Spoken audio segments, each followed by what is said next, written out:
Welcome to this essential training on slab layout in iCounterSoft. Today, I'll show you how to use this powerful tool to optimize your stone usage and minimize waste.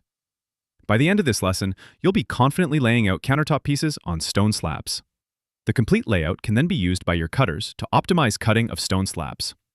Make sure you're in the Design workspace. Go to Color and Edge Profile, then click on Slabs and Layout. This feature is specifically designed to help you maximize stone usage and minimize waste by optimizing how a stone slab needs to be cut.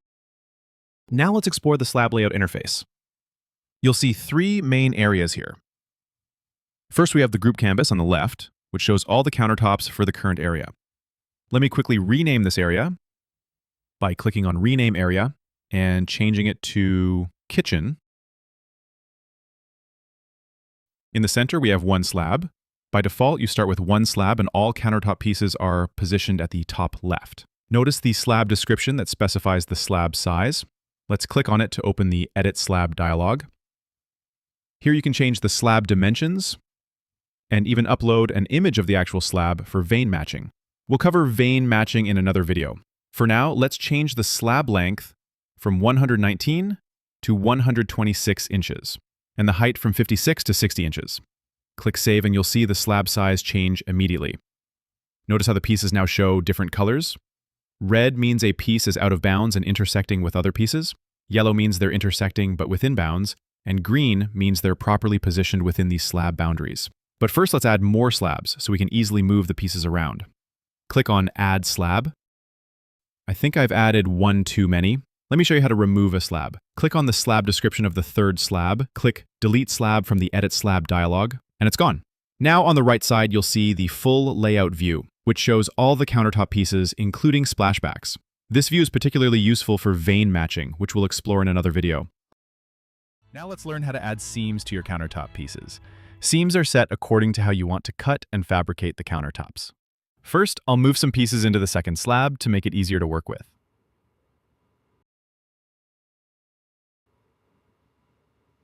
To add seams, click on the shape and select Edit Seams from the context menu. Watch carefully as I hover over the countertop. You can see the exact location where the seam will be placed. Notice how the seam panel shows the list of seams I've just created. Now I'll set the second seam on the right corner. Once you're satisfied with your seam placement, click Save to return to the slab layout view. As you can see, the countertop is split into multiple pieces. Now comes the fun part. Positioning the pieces for optimal stone usage. First, let me show you how to rotate and position pieces. First, click on any piece and you'll see you can rotate left or right. I'll rotate this piece until it's horizontal, which will help us fit more pieces onto the slab. Now, let's move the first piece to the top left corner of the slab. Notice some numbers appearing briefly. These represent the join number, where the pieces meet. They appear every time you click and hold on a shape. Next, I'll position the second piece right underneath the long piece. Great! Notice the color of some pieces is changed to green. For the third piece, I'll rotate it first, then position it exactly where it belongs. Moving to the second slab, I'll move the island piece to the top left corner.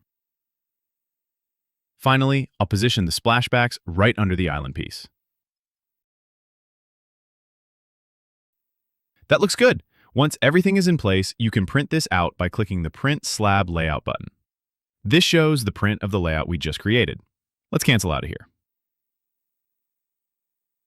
And don't forget to save your work by clicking one of the Save buttons.